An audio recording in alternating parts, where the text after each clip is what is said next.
जब प्रधान कार्यालय अपने देश की सीमाओं के बाहर विदेशों में शाखाओं की स्थापना करता है तो इन शाखाओं को विदेशी शाखाएं कहते हैं।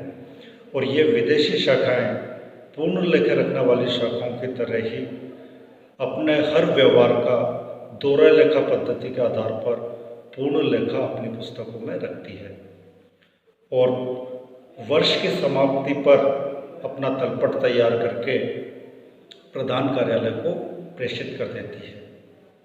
प्रधान कार्यालय इस शाखा के तलपट की मदों को अपनी पुस्तकों में 3 विधियों में से किसी एक विधि से समामेलित कर लेता है। तलपट की मदों के समामेलन की प्रथम विधि में शाखा के तलपट की प्रत्येक मद का अलग अलग खाता खोलकर प्रधान कार्यालय अपनी पुस्तकों में समामेलन कर लेता है।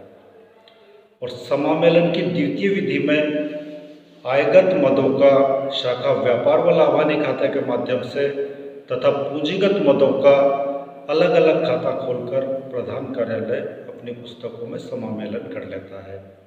और तृतीय विधि के अंतर्गत प्रधान कार्यालय शाखा के तलपट के शुद्ध लाभ या हानि का तथा पूंजीगत मदों का अलग अलग खाता खोलकर अपनी पुस्तकों में समामेलन कर लेता है। लेकिन इस समामेलन को करने से पूर्व शाखा के तलपट में जो राशि के कॉलम में मुद्रा दी हुई होती है वो मुद्रा उस देश की होती है जिस देश में वो शाखा स्थित है। तो समामेलन से पूर्व शाखा के देश की मुद्रा को प्रधान कार्यालय के देश की मुद्रा में परिवर्तित किया जाता है और ये परिवर्तन प्रधान कार्यालय के देश व शाखा के देश के बीच प्रचलित विनिमय दरों के आधार पर किया जाता है। ये विनिमय दरें वर्ष पर्यंत बदलती रहती है।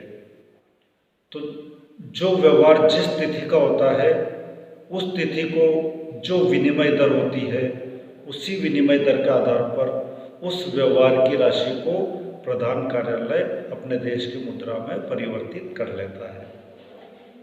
सामान्यतया शाखा के तलपट की मदों में से क्रय विक्रय आय और व्यय को प्रधान कार्यालय औसत विनिमय दर के आधार पर परिवर्तित करता है। औसत विनिमय दर यानी वर्ष की प्रारंभिक विनिमय दर तथा वर्ष की अंतिम विनिमय दर दोनों के जोड़ का आधा औसत विनिमय दर कहलाएगा। यानी प्रारंभिक विनिमय दर प्लस अंतिम विनिमय दर बटा 2 बराबर औसत विनिमय दर। और औसत विनिमय दर के आधार पर परिवर्तित करेंगे शाखा के तलपट में दिए गए क्रय विक्रय आय व्यय या उन व्यवहारों को जो वर्ष पर्यंत होते रहते हैं। इन व्यवहारों को हम परिवर्तित करेंगे औसत विनिमय दर के आधार पर। इसी तरीके से शाखा के तलपट में दिए गए प्रारंभिक स्टॉक को वर्ष की प्रारंभिक विनिमय दर के आधार पर परिवर्तित किया जाएगा। शाखा के तलपट में दिए गए चालू संपत्तियों के शेष को अंतिम विनिमय दर के आधार पर परिवर्तित किया जाएगा। चालू संपत्तियों में सामान्यतया शाखा का अंतिम स्टॉक, शाखा के अंतिम देनदार, शाखा के प्राप्य विपत्र, पूर्वदत्त व्यय, रोकड़ का शेष, बैंक का शेष, ये व्यवहार होते हैं। इन सब व्यवहारों को वर्ष की अंतिम विनिमय दर के आधार पर परिवर्तित किया जाता है। इसी तरीके से शाखा की चालू संपत्तियों को भी अंतिम विनिमय दर के आधार पर परिवर्तित कर लिया जाता है। और शाखा के चालू दायित्वों में होते हैं सामान्यतया लेनदार, प्राप्य देय विपत्र, अदत्त व्यय आदि शाखा के अंतिम चल दायित्वों में होते हैं जिन्हें अंतिम विनिमय दर के आधार पर परिवर्तित कर लिया जाता है। स्थायी संपत्तियों को उस तिथि की विनिमय दर के आधार पर परिवर्तित किया जाता है जिस तिथि को उस स्थायी संपत्ति को क्रय किया गया है। अगर जिस तिथि को स्थायी संपत्ति को क्रय किया गया है उस तिथि की विनिमय दर अगर उपलब्ध न हो तो वर्ष के प्रारंभिक विनिमय दर के आधार पर स्थायी संपत्ति की राशि को परिवर्तित किया जाता है। और स्थायी संपत्ति पर जो मूल्यह्रास है उस मूल्यह्रास की राशि को भी उसी विनिमय दर पर परिवर्तित किया जाएगा जिस दर पर उस स्थायी संपत्ति को परिवर्तित किया गया है। ऋण पत्रों के निर्गमन की राशि को जिस तिथि को ऋण पत्रों का निर्गमन हुआ है उस तिथि की विनिमय दर पर परिवर्तित किया जाएगा। यदि ये विनिमय दर उपलब्ध न हो तो इसे भी वर्ष की प्रारंभिक विनिमय दर के आधार पर परिवर्तित किया जाएगा। दीर्घकालीन ऋणों की जो परिवर्तन की दर का आधार होगा वो उस तिथि की विनिमय दर होगी जिस तिथि को दीर्घकालीन ऋणों को अनुबंध किया गया है। उस अनुबंध की तिथि को जो दर थी उस दर के आधार पर दीर्घकालीन ऋणों की राशि को परिवर्तित कर लिया जाएगा। अगर अनुबंध की तिथि की विनिमय दर उपलब्ध न हो तो इसे वर्ष के प्रारंभ की विनिमय दर पर परिवर्तित कर लिया जाएगा। शाखा को भेजा गया माल या शाखा द्वारा प्रधान कार्यालय को लौटाया गया माल, इसे प्रधान कार्यालय की पुस्तकों में दिखाए गए वास्तविक मूल्य पर परिवर्तित समझा जाएगा।